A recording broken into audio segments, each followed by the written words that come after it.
A typical guidance session for an adult involves looking at the adult's background and experience coming from a work, personal, academic and social perspective.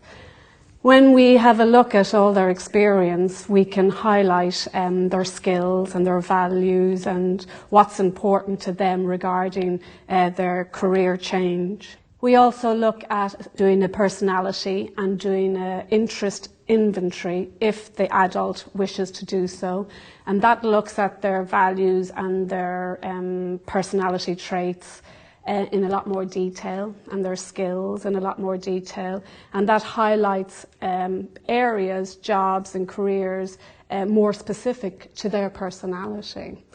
When an adult knows or has a fair idea what direction they'd like to go in, we look at career planning, and that highlights the steps that we have to take, the stages that they'll have to go through, and it also highlights the pros and cons of the journey and the career that they're looking to get. So there's a lot in a session, you know. Covers basically everything, you know, from their personal life to their education, to their work, to their social, to their family. You know, there's a lot. It highlights a lot. Generally, there's no real difference to how you would establish the counselling relationship with either a young person or an adult. But when you have an understanding of what the person's expectation of the session, you then have a clearer picture of what they want from the session.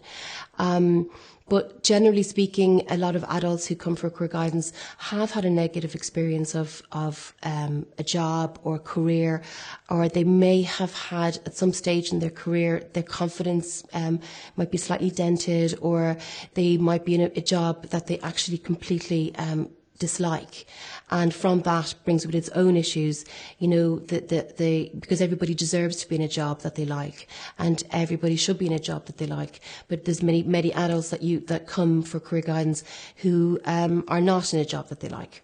So it's about looking at what is it about that job that is so dissatisfactory to them, or what aspects of it they don't like, but also then maybe looking at other parts of the job that they do like, and maybe then drawing from those positive and negatives and looking at what it says about them really, rather than what it says about the job.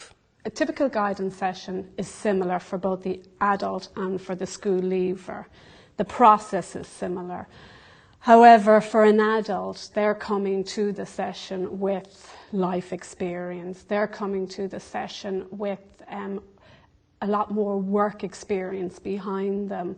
And they're coming to the session with more responsibilities and more commitments than a school leaver. And it can be family commitments, it can be financial commitments, and it be time constraints.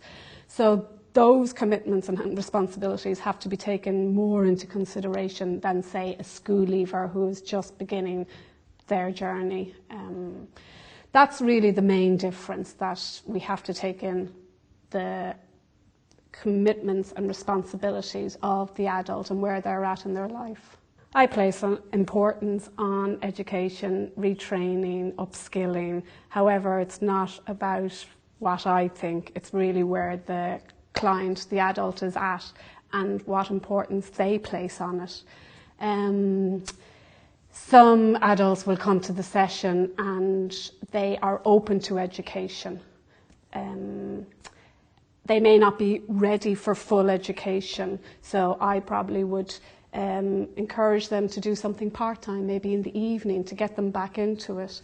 Some adults might be ready to do a full-time course, be it with FÁS or be with the vocational colleges around the country.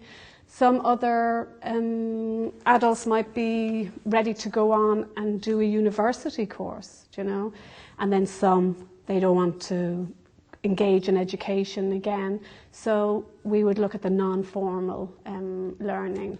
It's really all about the adult and what importance they place on it and how they want to take their learning, in what direction? I think for some people who work in certain sectors and they want to upgrade their skills in that area, it is obviously very necessary that they give themselves the best possible opportunity of advancement. So education is great for them acquiring that certification or qualification in order to advance themselves in that role. For some people, obviously, it becomes a lot more difficult because of financial constraints, obviously family commitments, and in those occasions, you'd really have to weigh up the whole process and just see whether it's a cost benefit analysis really at that stage. The advice I would give an adult who would like to return to education and they haven't engaged in education in a long time, or they haven't done the Leaving Cert, is to look at a course that is accessible to them. At that stage, we would both look at, the client and myself would look at their experience and their knowledge and where they would like to take that. For some adults, they may only want to or only can engage in an evening course that might just get them back into putting essays together or get them back into formal education. Others might be ready to do more full-time courses, and they can vary from FÁS to, again, the VEC colleges, to ITs, to universities. It all depends on where the adult is at. It is important for someone who would like to re-engage in education to get the support before they enter it formally. So I would be encouraging them to look at a course that suits them at that time. Many courses, like for example FETAC Level 5, Level 6 are very good, and that it balances both the vocational and the academic, and that can be a good support for adults who haven't engaged in education in a long time. They're getting to engage in the academic side, but they're also getting to use their skills that they have acquired, but also gain new skills. Is there an age barrier to someone who would like to change their career? I'd have to say absolutely no. I professionally and personally believe that if someone wants a career change badly enough with the right support, they should be able to achieve that. However, age is a factor. Similar, especially with adults, similar to family, financial, location factors. It has to be addressed and it has to be explored. For example, if a mature student, a mature adult came to me and they wanted to study law or medicine, and say this adult has a family and this adult is maybe in their 40s, 50s, it is my responsibility to address age with them, to look at the amount of education that they're going to have to engage in, internship, commitments that are going to be attached to that career choice. So it's not a barrier, but it has to be a realistic factor that's taken into consideration. Similar to a school leaver who would come to me and they want to be a psychotherapist, I'd have to get them to look at age, because this particular profession is geared more towards an adult with life experience. So it's not a barrier, it's a factor, like all factors, that has to be explored realistically.